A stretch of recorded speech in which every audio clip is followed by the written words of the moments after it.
네, 오늘 함께할 두 분을 소개합니다. 김성환 시사평론가, 장성철 대구 가톨릭대 특임교수와 함께합니다. 어서 오십시오. 네, 안녕하세요. 민주당 얘기부터 해볼까 합니다. 20대 대선 100일 앞으로 다가온 가운데 이재명 후보가 오늘 광주에서 이 전국민 선대위 회의를 갖고 3박 4일간의 호남 일정을 마무리했습니다. 이 자리에서 나온 발언들을 좀 살펴보면요. 오늘 경제 민생 대통령을 약속한다, 이런 발언이 있었고요. 윤석열 후보가 제안한 소상공인 손실보상 50조 이번에 예산 편성을 해서 내년에 바로 지원하자 윤석열 후보 입장에서는 손해가 아닐 것이다, 이런 말을 했고요. 그리고 정책을 과감하게 도입하겠다. 무책임한 국회를 개혁하겠다. 민생 법안은 발목이 잡더라도 신속하게 입법을 하도록 하겠다. 이런저런 얘기들을 해놨습니다. 사실 대선 후보들의 100일 메시지 그리고 어디를 가느냐, 이 부분들에 분명히 의미가 담긴 부분이 있을 텐데요. 이번 100일 메시지 어떻게 보셨습니까? 크게 세 단어로 압축할 수 있을 것 같은데요. 실천, 실력, 실용, 이렇게 세 개로 단어를 압축할 수 있을 것 같은데요. 선거라고 하는 게 결국은 비교 우위를 다 따지는 경쟁이잖아요. 상대 후보보다 내가 이런 면에서 더 강점을 갖고 있습니다. 이런 면이 도드라지도록 만들어야 유권자들이 내가 투표를 해야 되겠다, 이런 마음이 생기는 거거든요. 그러니까 이재명 후보의 제일 큰 강점이라고 하면, 약점도 물론 굉장히 많지만 강점이라고 하면 추진력, 그리고 그걸 추진력을 바꿔서 말씀드리면 실천력이라고 볼 수 있겠고요. 실력이라고 하는 건 지금 윤석열 후보는 결국은 사실 정치의 경험도 없고 행정의 경험도 없는 거 아닙니까? 그러니까 정책적 비전이나 이런 것들을 제대로 내놓지도 못한 상황이기도 하고, 그런 면에서 나는 실력 있는 후보다, 이런 것들을 강조하고 있다고 볼 수 있고요. 마지막으로 실용이라고 하는 측면이 굉장히 중요할 것 같은데요. 제가 이재명 후보의 부정적인 면도 적지 않습니다, 이렇게 말씀드렸지만 사실 이번 대선은 민주당 입장에서는 굉장히 어려운 선거예요. 왜냐하면 부동산 민심도 좋지 않고요. 정권 교체론 또 높은 것도 사실이거든요. 그리고 민주당 지지율이 그럼에도 불구하고 좀 높다고 하면 모르겠는데 국민의힘보다 오히려 지지율이 좀 낮은 상황이에요. 결국은 후보가 어느 정도 강점을 갖고 있느냐. 사실은 정권 교체라고 하는 게 민주당 정권을 다시 만든다기보다는 후보가 다시 정권 교체론을 뚫고 갈 수 있을 정도의 새롭게 뭔가 민주당을 만들 수 있다고 하는 기대를 모아야지만 가능한 선거가 될 수 있거든요. 그런 면에서 이재명 후보의 경우에는 경제 민생을 챙기는 데 있어서는 다른 윤석열 후보보단 제가 우위에 있는 후보입니다.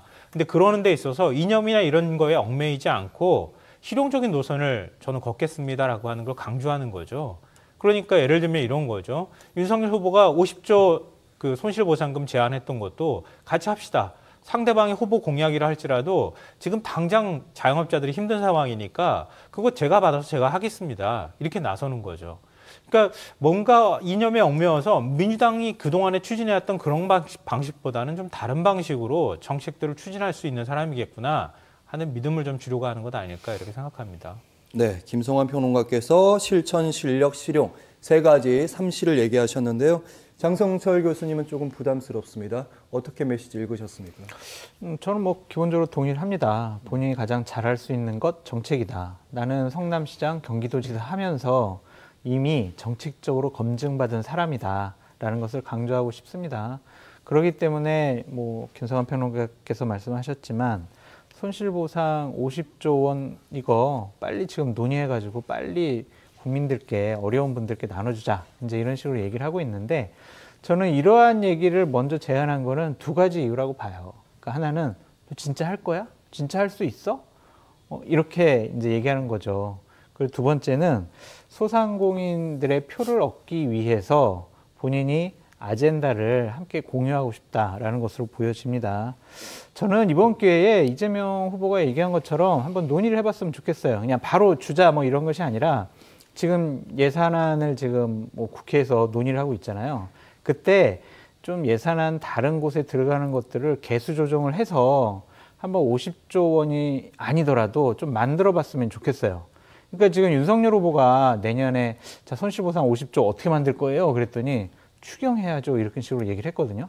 또 빚이에요. 국채 발행해가지고 또 빚이 늘어나는 건데, 지금 이 시점에서 다른 항목에 들어가는 것들을 조금씩 아끼고 개수를 조정을 하면 추경하는 금액이 상당히 줄어들 거란 말이에요. 그러니까 이건 합리적인 제안이다. 이러한 것들을 윤석열 후보가 나서서 더욱더 적극적으로 협상해야 한다라고 말씀드립니다. 그런데 윤석열 후보가 이 50조 손실 보상 문제 이 부분에 대한 수용을 할까요? 바로 해동하자 이렇게 그러니까 저는 나올까요? 이제 해동했으면 좋겠어요. 양당, 그러니까 후보끼리 지금 만나는 게 아니라 예. 양당에서 예산결산위원회에서 이걸 갖고 한번 제대로 논의를 해보세요라고 후보가 지시를 했으면 좋겠다라는 생각이 듭니다. 그럼 분명히 예산안 다 충분히 합리적으로 조정할 수 있다. 나라의 빚을 줄이는 것도 상당히 중요한 문제다라고 말씀드립니다. 네, 뭐 네. 과연 그럴 수 있을까 하는 짧게 의심? 받겠습니다. 예. 아니 어떻게 그러니까 이것까지 그랬으면 반박을 좋겠어요. 하세요? 저도 그랬으면 좋겠어요. 아니 반박하는 게 아니고요. 네. 그러니까 윤석열 후보가 이재명 후보가 뭔가 판을 끌고 가는구나 그런 게 좀 불리한 수 있겠다라는 생각 때문에 뭔가 반응을 내놓지 않을 수는 있겠다고 생각하지만 뭐 역제안할 수도 있잖아요. 차라리 이렇게 합시다 그러면서 좀 다른 방식으로 할 수도 있을 테니까 그냥 윤석열 후보가 가만히 지금 있는 게 아니라. 네. 국민의힘도 역시 그렇게 하지 말고 지금 당장 힘들어하는 국민도 굉장히 많으니까 같이 한번 해봅시다. 대신에 이재명 후보한테 역제안을 하더라도 좀 같이 모여서 뭔가를 해결하는 능력을 보여줬으면 좋겠어요. 그러니까 정치가 그런 해결 능력을 갖고 있어야 되는 거잖아요. 애초에. 근데 그런 걸 잘 못 보여주니까 국민들이 거기에 대한 실망감을 많이 갖는 거니까 좀 그걸 유불리로 따지지 말고 뭐 오히려 윤석열 후보가 주도하는 판을 만든다 하더라도 그렇게 후보들끼리 뭔가 제안도 하고 각 정당이 받아서 그걸 또 실제로 논의하고 이런 쪽으로 자꾸 갔으면 좋겠어요. 그러니까 그걸 누가 뭐 주도한다 그렇게 생각할 필요가 없고요. 예. 국민을 위한 것, 어려운 한계 상황에 몰린 분들을 돕겠다라는 거 아닙니까? 여야 가리지 말고 이런 정책적인 분야에서는 통 크게 서로 정치하고 합의하고 협상하고 그래서 보다 더 나은 안을 만들어야지 지금 국민들 보면은 계속 대장동이니 뭐 고발사주니 후보들마다 네거티브 때문에 사법 리스크 때문에 피로도가 점점 높아가고 있습니다. 이것은 어쨌든 처음에 윤석열 후보가 제안을 잘 했고 이재명 후보도 잘 받아서 다시 역제안을 한 거 아니겠습니까? 저는 이 부분 갖고 정책 선거를 할 수 있는 단초가 마련됐다라고 말씀드립니다. 네. 이재명 후보는요, 3박 4일의 호남 일정 중에도 연일 사과문을 쏟아냈습니다. 다양한 사과들도 있었고, 달라지겠다, 당과 그리고 선대위 인사들도 계속해서 바뀌고 있고요. 50조 이분에 대한 역제안도 분명히 했습니다. 뭔가 조금 이재명 후보가 달라지려 하는 모습 확실히 보이는 것 같아요. 그러니까 2주 동안의 이재명 후보의 여러 가지 행보, 메시지, 정책 이런 것들을 보면 두 가지라고 저는 요약이 들어요. 하나는 이재명 후보 개인은요, 감성 정치를 했습니다. 눈물, 울컥, 미안합니다, 죄송합니다, 큰절 이런 식으로 국민의 마음을 사는 감정적으로 접근하는 모습을 보였고 당에 대해서는 선대위를 바꾸겠습니다, 변화시키겠습니다, 쇄신하겠습니다 라고 하면서 본인은 감성 정치하고 당은 변화와 쇄신의 메시지를 국민들께 줬거든요. 그러한 것들이 국민들께 상당히 어필이 됐다. 그래서 지금까지 나온 여론조사를 보면 이재명 후보가 좀 탄력적으로 좀 올라가고 있는 거 아니냐 그런 평가를 해볼 수가 있습니다. 호남 방문한 것 그리고 다른 지역 방문해서 여러 가지 행보나 메시지 같은 경우도 득점 포인트였다. 잘 구성된 그러한 일정과 행보를 했다라고 평가해 볼 수 있습니다. 네, 감성과 혁신을 앞세웠는데 그런 가운데에서도 이재명 후보에게 악재가 좀 있었는데요. 조카 살인 사건의 변론을 두고서 이재명 후보가 역시 또 한 번 사과를 했습니다. 사실은 국민의힘에서도 이 부분에 대해서 공세를 계속해서 제기하고 있는데 이 대장동 문제처럼 이 문제도 좀 휘발성이 있을까요? 어떻게 보셨어요? 아무래도 국민들 여론이 영향을 미칠 수 있죠. 그래서 이재명 후보가 먼저 얘기하고 또 사과를 계속 반복해서 지금 하고 있는 입장이잖아요. 그러니까 이재명 후보에 대한 비호감도를 형성할 수 있는 여러 가지 요인들이 있거든요. 근데 그런 요인에 플러스되는 요인으로 가게 되면 그러면 비호감도가 더 높아지는 현상으로 이어질 수 있거든요. 그런 면에서는 이재명 후보 입장에서는 몸을 최대한 낮추고 사과를 할 기회가 있으면 더 할 필요가 있다 이렇게 생각은 되는데요. 다만 이제 지금은 이제 대권 후보니까 이런 문제가 나왔을 때 얘기는 할 수 있겠지만 그런 태도를 보여야 하는 건 너무 당연하다고 생각하는데 예를 들면 이제 국민의힘에서 살인 전문 변호사다 이렇게 표현하는 거 이런 건 좀 과했다고 저는 생각해요. 왜냐하면 이재명 지금 후보가 성남시장도 되기 전의 일이었어요. 되기 전의 일이었고, 되기 전에 사실은 이제 가족과 관련되어 있는 문제에서 조카가 한 집안의 이제 구남매거든요. 한 집안의 조카 한 명이 이제 그런 일에 연루가 되니까 그래도 우리 집에서 할 사람은 당신밖에 없으니 해주십시오. 그걸 뿌리치기 어려웠다 이렇게 얘기를 하고 있고요.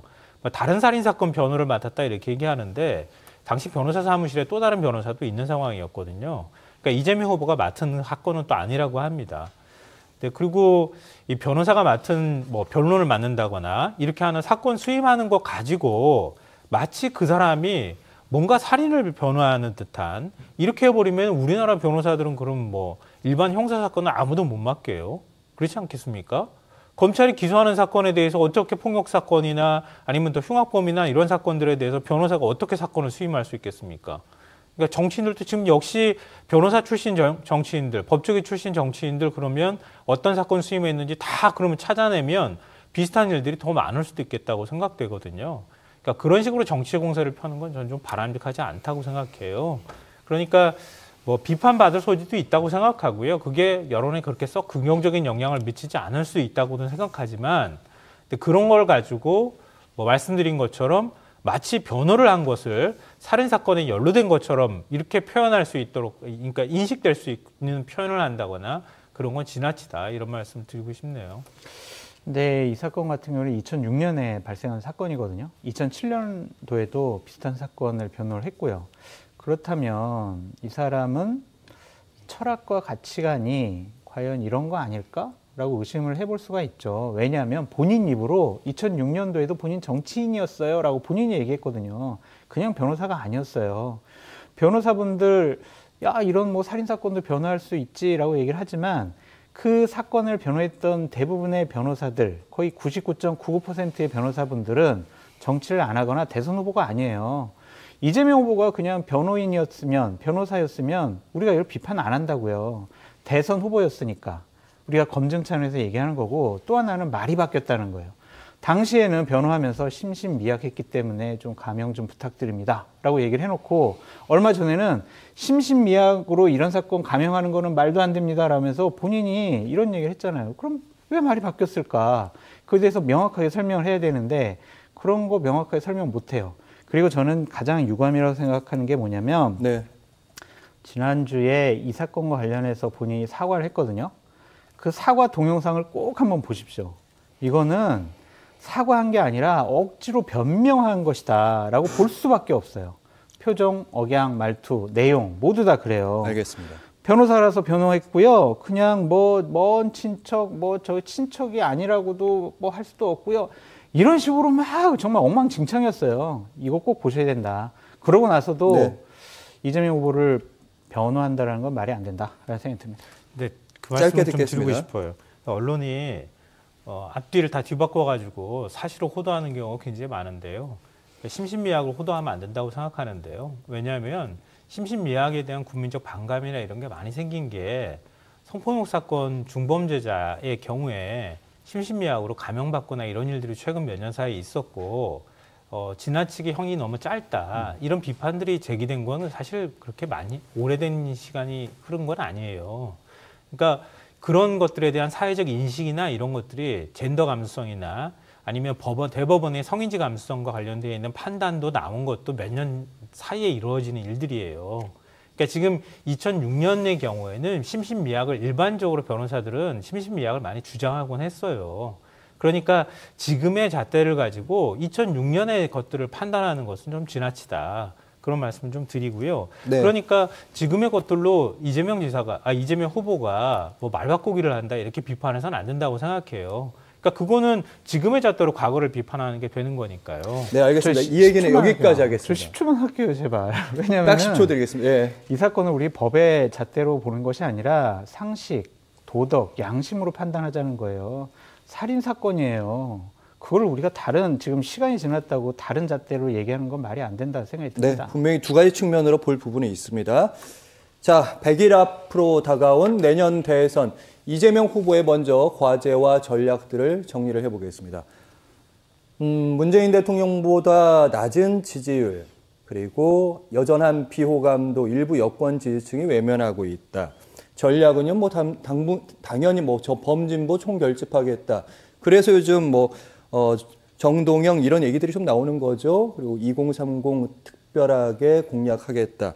어떻게 읽으셨습니까, 이 전략을? 근데 지금 그럴 수밖에 없는 상황이죠. 왜냐하면 세대별로 지금 지지가 좀 엇갈리는 상황이잖아요. 60대 이상의 경우에는 윤석열 후보 쪽으로 확실히 기울어져 있거든요. 그러니까 40, 50대의 경우에, 특히 40대의 경우에는 이재명 후보한테 기울어져 있는 현상이 나타난단 말이에요. 결국은 그러면 전체 유권자의 30% 조금 넘는 20대, 30대가 결국 어느 후보를 결정하느냐에 따라서 대통령이 달라질 수 있는 이런 상황이 될 수 있다고 하는 거죠. 그러니까 결국은 청년 세대에 대한 그 호소력을 가질 수 있는 그런 정책들을 많이 발표할 필요가 있다 이렇게 보이고요. 그러니까 지난 이제 2017년 대선 분석한 것들을 보면 20, 30대 경우에는 후보, 정당에 대한 선호도가 그렇게 뚜렷하게 나타나지 않아요. 그런 경우에는 정책에 대한 선호도가 나타나요. 그러니까 어떤 정책을 내놓는 것인가에 대해서 굉장히 민감하게 반응한다 이런 것이고요. 그러니까 그리고 이 지난 탄핵 사태를 겪으면서 가장 정책에 대한 효용성을 많이 깨달은 층이 바로 젊은 층이기도 해요. 특히 정책 효용성이 제일 높아진 층이 20대거든요. 그리고 촛불 집회에도 제일 많이 나간 층이에요. 20대가. 그렇기 때문에 공정이나 정의란 화두를 20대에서 굉장히 반발하면서 문재인 정부 내내 얘기가 되었던 것도 아마 그런 효용성의 측면에서 많이 자극을 받은 측면이 있거든요. 그러니까 이번에도 역시 20, 30대의 경우에 물론 성별로 조금 갈리긴 하지만 정책에 대해서 굉장히 민감하게 반응할 가능성이 높다는 겁니다. 효용성을 이미 경험했던 세대이기 때문에. 그런 면에서 정당보다는 정책적인 측면, 이런 면들을 후보들이 강조할 수밖에 없다 이렇게 보이고요. 또 하나 말씀드리면은 지난 대선 때는 진보라고 본인 스스로가 답한 유권자들이 40%가 넘었어요. 근데 그때는 탄핵 사태가 영향을 많이 미쳤거든요. 보수가 상대적으로 굉장히 적게 나왔어요. 그리고 중도가 한 20% 정도 때 나왔는데 이번에는 중도가 한 40% 후반까지 나온단 말이죠. 네. 그러니까 진보라고 대답했던 유권자들이 지금 중도로 다 옮겨갔다고 볼 수 있거든요. 그러니까 이 중도층의 경우에는 후보에 대한 호불호나 정책에 대한 것 이런 것에 굉장히 민감하게 반응할 수밖에 없다. 그런 면에서 뭐 이재명 후보든 윤석열 후보든 다른 어떤 제3의 후보든 간에 어떤 정책을 내놓고 어떻게 중도층을 마음을 붙잡기 위해서 노력하느냐, 선거 캠페인을 하느냐, 이게 매우 중요한 선거가 될 수밖에 없다라고 생각합니다. 결국은 정책이라는 말씀.